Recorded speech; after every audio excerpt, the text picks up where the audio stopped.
DD Tamil நேயர்களுக்கு அன்பான வணக்கம்.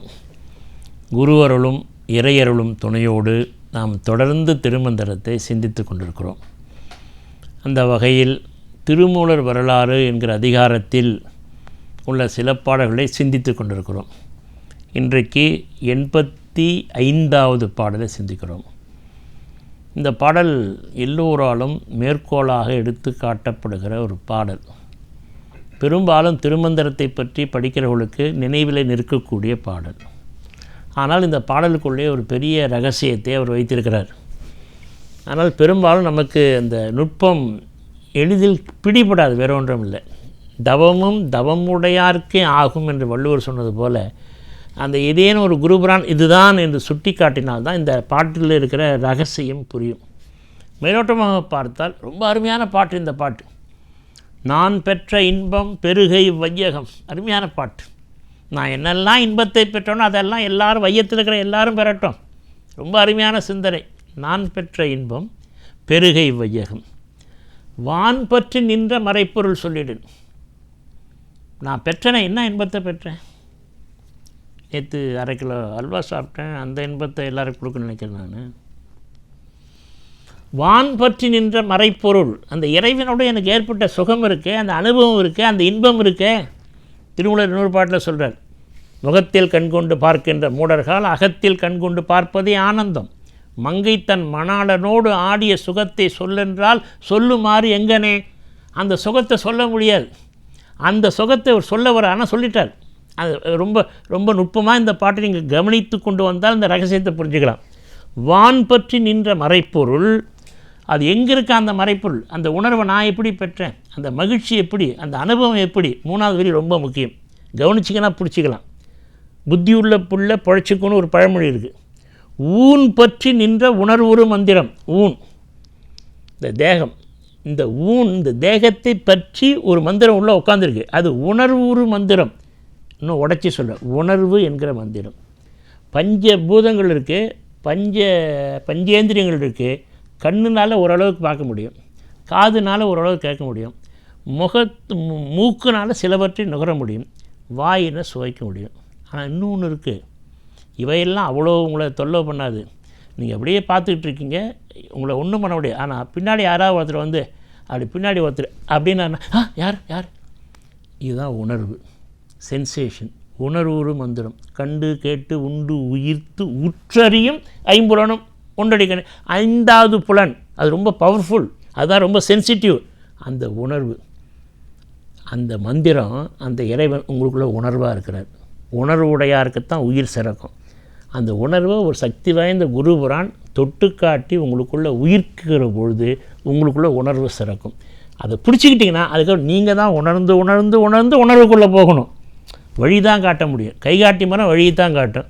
அதுக்கு பதில் வாங்க வாங்க நீங்கள் எங்கே சென்னை தொலைக்காட்சிக்கு போகணுமா, உங்கள் கையை பிடித்து கொண்டாந்து இந்த தொலைக்காட்சி டிடி தமிழில் விட்டுட்டுலாம் போகாது. கையை தான் காட்ட முடியும். இவ்வளோ தான் பாட்டில் சொல்ல முடியும். ஊன் பற்றி நின்ற உணர்வுறு மந்திரம். எப்படி சார் அதை பிடிக்கலாம்? தான் பற்ற பற்ற தலைப்படும் தானே. நீங்கள் தான் தொடர்ந்து பிடிக்கணும். ஒரு நல்ல குரு கிடைச்சார், என்ன பண்ணார் அவர்? உங்களுக்கெல்லாம் காமிச்சு உட்கார வச்சு இந்த மாதிரி இதை பிடி, இந்த உணர்வு போயின்னு ஒரு நெற்றி போட்டில் ஒரு குரு ஏதோ ஒரு உணர்வு தூண்டி விட்டார். நீங்கள் நாள்தோறும் காலையில் எழுந்திரிச்சு அதெல்லாம் செய்யணும், அதை நினைக்கணும் இல்லை, நினைவு தவத்தில் இருக்கணும் இல்லை. நான் எதுவுமே செய்ய மாட்டேன், எல்லாம் முயற்சியும் பயிற்சி இல்லாமல் நீங்கள் எதையும் பெற முடியாது. உணர்வு தான் தவம். திருவாசகத்தில் திருச்சதகம்னு ஒரு தலைப்பு இருக்குது. ஏன்னா முதல்ல 4 அகவல், சிவபுராணம், கீர்த்தி திரு அகவல், திரு அண்டப்பகுதி, போற்றி திரு அகவல். 5வது தலைப்பு திருச்சதகம், 100 பாட்டு. அதில் கடைசியாக இருப்பது ஆனந்தாதீதம். அந்த கடைசியாக இருக்கிற அந்த அறிவு அற்புத 10, அதில் அவர் சொல்கிறாரு, உணர்வு தந்து ஒளியாக்கி பற்றறுத்தாய். அப்போ அந்த உணர்வு உங்கள்கிட்ட சிறக்க வச்சு அந்த ஒளியை காட்டி கொடுத்தா தான் உலக பற்று போகும். பற்றுக பற்றற்றான் பற்றினை பற்றுக பற்றி விடுறதுன்னு பேசலாம், நல்லா தான் இருக்குது திருக்குறள். பற்றற்றான் பற்றினை பற்றுவதற்கு நாம் பற்றி விடணுமே. அப்போ விடணும். நான் உங்களுக்குள்ளே உணர்வாக இருக்கிற தெய்வத்தை தொடரும். அதான் ஒரு திருமூலர். ஊன் பற்றது வெளியில் இல்லை, இந்த மரத்துலேயோ கல்லுலேயோ இல்லை, உங்கள் தேகத்துக்குள்ளே உணர்வாக இருக்குது. உணர்வு யாருக்கு சிறக்குதோ அவங்களுக்கு தான் தெய்வம். ஊன் பற்றி நின்ற உணர்வுறு மந்திரம். தான் பற்ற நினைவினால் நாள்தோறும் நீங்கள் தவத்தில் இருந்து அந்த நினைவு தவத்தினால் அந்த உணர்வை பற்றினீங்கனால் தலைப்படும் உங்கள் கைக்கு அது வசமாக மாட்டிக்கும்.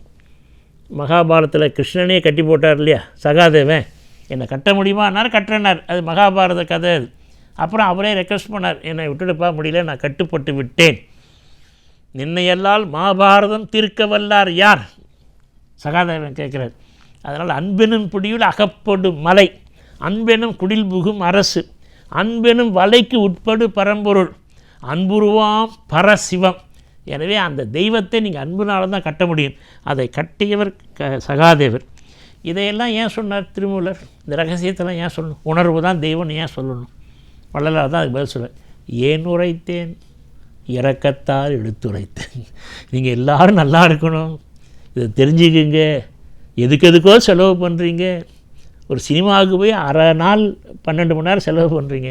ஹோட்டலில் போய் சாப்பிட்றதுக்கு வெளியில் க்யூவில் உட்காந்துருந்து 4 மணி நேரம் உட்காந்துருந்து சாப்பிட்டு போகிறீங்க.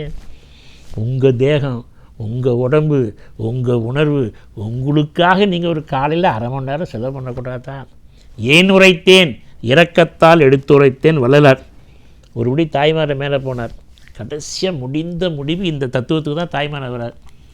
எல்லா உயிரும் இன்புற்றிருக்க நினைப்பதுவே அல்லாமல் வேறொன்றறியேன் பராபரமே. எனக்கு வேறு ஒன்றும் வேண்டாம், எனக்கு தெரிஞ்சிருச்சு. இப்போது நான் நல்லா இருக்குன்னு நான் கேட்கல. ஏன்னா நான் நல்லா இருந்து என்ன பண்ண போகிறேன்? அடுத்தவன் நல்லா இருந்தால் நான் நல்லா இருக்க முடியும்.